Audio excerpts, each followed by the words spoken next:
ಹರೇ ಕೃಷ್ಣ. ದೇವೋತ್ತಮ ಪರಮಪುರುಷನಾದ ಶ್ರೀ ಕೃಷ್ಣನಿಂದಲೇ ಬಂದಿರೋ ನೇರವಾದ ಮಾತುಗಳೇ ಶ್ರೀಮದ್ ಭಗವದ್ಗೀತೆ. ಮೊದಲನೆಯ ಅಧ್ಯಾಯ ಅರ್ಜುನ ವಿಷಾದ ಯೋಗ. 10ನೇ ಶ್ಲೋಕದ ವಿವರಣೆ ನೋಡೋಣ ಬನ್ನಿ. ಶ್ಲೋಕ 10.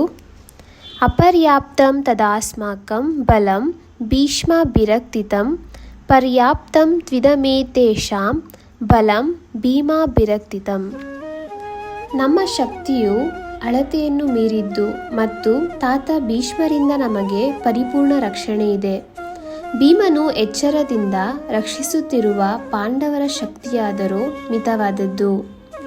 ಇಲ್ಲಿ ದುರ್ಯೋಧನನು 2 ಸೈನ್ಯಗಳ ಶಕ್ತಿಯನ್ನು ಹೋಲಿಸಿ ಅಂದಾಜು ಮಾಡುತ್ತಿದ್ದಾನೆ. ಅತ್ಯಂತ ಅನುಭವಶಾಲಿ ದಂಡನಾಯಕರಾದ ಪಿತಾಮಹ ಭೀಷ್ಮರೇ ಸಂರಕ್ಷಿಸುತ್ತಿರುವುದರಿಂದ ತನ್ನ ಸೈನ್ಯದ ಶಕ್ತಿಯನ್ನು ಅಳೆಯುವುದೇ ಸಾಧ್ಯವಿಲ್ಲ ಎಂದು ಅವನ ಭಾವನೆ.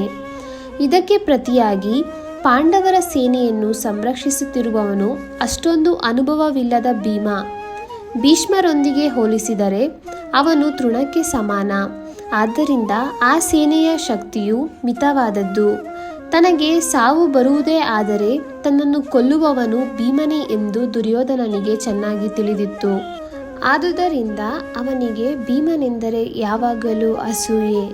ಆದರೆ ಭೀಮನಿಗಿಂತ ಬಹು ಶ್ರೇಷ್ಠ ಸೇನಾನಾಯಕರಾದ ಭೀಷ್ಮರು ತನ್ನ ಕಡೆ ಇರುವುದರಿಂದ ತನ್ನ ವಿಜಯದ ದೃಢ ವಿಶ್ವಾಸ ಅವನಿಗಿತ್ತು. ತಾನು ಯುದ್ಧದಲ್ಲಿ ಜಯಶಾಲಿಯಾಗುತ್ತೇನೆ ಎನ್ನುವ ಅವನ ನಿರ್ಣಯಕ್ಕೆ ಆಧಾರವಿತ್ತು. ರಾಧೇ ರಾಧೇ.